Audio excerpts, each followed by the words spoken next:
Assalamualaikum warahmatullahi wabarakatuh. Perkenalkan kami dari kelompok 5 dari MK Manajemen Pengadaan Barang dan Jasa dengan dosen pengampu Ibu Aulia Putri SIP MSI. Baik, perkenalkan saya di sini Rido Bastian sebagai moderator sekaligus pemateri pertama dan teman kami yaitu Siska Depria sebagai pemateri kedua, Tiana Lisa sebagai pemateri ketiga dan Sabita Salsabila sebagai pemateri keempat. Topik pembahasan kami tentang kasus pengadaan barang dan jasa yaitu kasus korupsi atau rasuah pengadaan bansos atau bantuan sosial. Oke, next. Baik, kronologi pada kasus ini yaitu bermula dari Komisi Pemberantasan Korupsi atau KPK membeberkan kasus dugaan rasuah atau korupsi yang diduga dilakukan oleh Menteri Sosial sendiri yaitu Julia Peter Batubara dan 4 orang lainnya yang terkait. Perkara itu diawali dengan adanya pengadaan bansos penanganan COVID-19 yang sedang merebak di Indonesia ini. Anggaran yang dikucurkan oleh pemerintah yaitu sekitar 5,9 triliun dengan total sebanyak 272 kontrak dan dilaksanakan selama 2 periode. Juliari sebagai Menteri Sosial ini menunjuk secara langsung Mateus Joko Santoso dan Edi Wahyono sebagai pejabat pembuat komitmen atau PPK dalam melaksanakan proyek tersebut dengan cara menunjuk secara langsung. Dari upaya itu diduga disepakati adanya fee atau pembayaran dari tiap-tiap paket pekerjaan yang harus disetorkan kepada beliau. Pada pelaksanaan paket bansos sembako periode pertama ini, diduga uang yang diterima sebesar 12 miliar. Sedangkan untuk periode kedua, uang jumlah 8,8 miliar yang diduga juga untuk dipergunakan keperluan pribadi oleh Menteri Sosial. Next. Baik, ini merupakan hasil analisis kami terkait prinsip yang bertentangan dengan kasus pengadaan bantuan sosial. Pada prinsip pertama yaitu efisien. Efisien merupakan kegiatan meminimalisir pengeluaran baik dana ataupun daya. Pada kasus ini bertentangan yang dimana dengan adanya kasus bansos memperbesar pengeluaran negara yang berdampak bukan hanya efisien tetapi berdampak terhadap efektivitas dari program tersebut.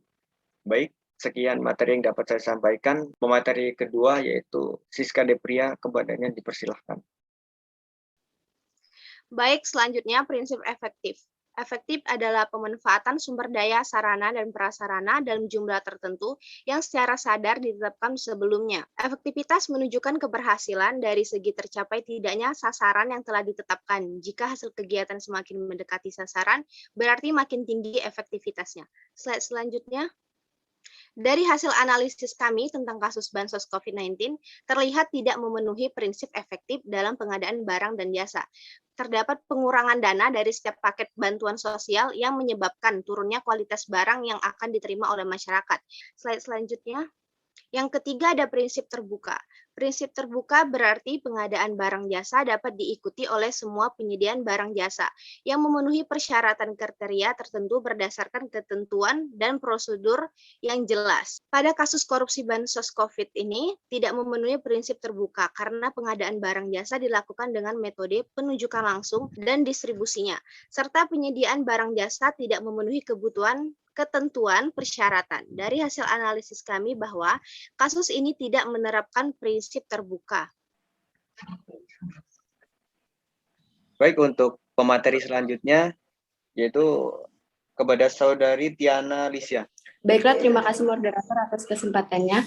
Yang keempat yaitu prinsip bersaing. Bersaing yaitu pengadaan barang atau jasa harus terbuka bagi penyedia barang dan jasa yang memenuhi persyaratan dan dilakukan melalui persaingan yang sehat di antara penyedia barang atau jasa yang setara dan memenuhi syarat tertentu berdasarkan ketentuan dan prosedur yang jelas dan transparan. Dari hasil analisis kami mengenai kasus tersebut, tidak memenuhi prinsip bersaing karena pengadaan barang dan jasa tidak memenuhi persyaratan yang ada. Dapat kami lihat sudah ada masalah dalam kasus tersebut yaitu tidak adanya transparan yang membuat Menteri Sosial Julia Ari Batubara atau JPB melakukan korupsi dana bansos yang tidak sedikit. Dalam kasus ini, Julia Ari disangka melanggar pasal 12 huruf A atau pasal 12 huruf B tentang pemberantasan tindak pidana korupsi sebagaimana telah diubah. Yang kelima yaitu prinsip transparan.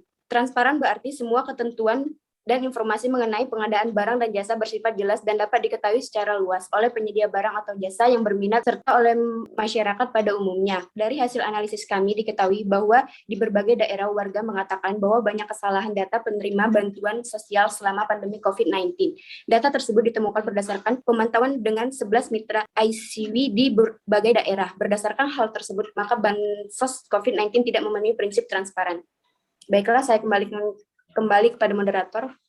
Terima kasih kepada Saudari Lisa atas presentasinya. Oke, untuk pemateri selanjutnya kepada Saudari Sabita Salsabila dipersilakan. Baiklah, di sini saya akan menjelaskan prinsip tidak diskriminatif. Diskriminasi adalah sikap membedakan secara sengaja terhadap golongan-golongan yang berhubungan dengan kepentingan tertentu. Dari hasil analisis kami terhadap kasus ini memang terdapat sikap diskriminatif yang bertentangan dengan sikap pengadaan barang dan jasa. Sikap tersebut terlihat jelas ketika Juliari Peter Batubara membeda-bedakan mana rekan kerja dengan menunjuk secara langsung yang sesuai dengan kepentingannya. Selanjutnya. Ketujuh, prinsip akuntabel. Prinsip akuntabel pada proses pengadaan berarti harus mencapai sasaran baik fisik, keuangan, maupun manfaat bagi kelancaran pelaksanaan tugas umum, pemerintahan, dan pelayanan masyarakat. Selain tercapainya sasaran, prinsip akuntabel juga menekankan pentingnya pertanggungjawaban dalam proses pencapaian tersebut. Dari analisis kami, pada kasus korupsi bansos COVID-19 tidak memenuhi prinsip akuntabel karena para menteri kabinet yang ditugaskan tidak bertanggung jawab atas bansos tersebut. Mereka melakukan tindak korupsi. Total uang suap yang diterima oleh Juliari, menurut KPK, seluruh uang tersebut digunakan untuk keperluan pribadi. Kembali ke moderator. Oke, terima kasih. Sekian yang dapat kami sampaikan. Apabila ada kesalahan, kami mohon maaf. Kami akhiri wabillahi taufiq wal hidayah. Wassalamualaikum warahmatullahi wabarakatuh.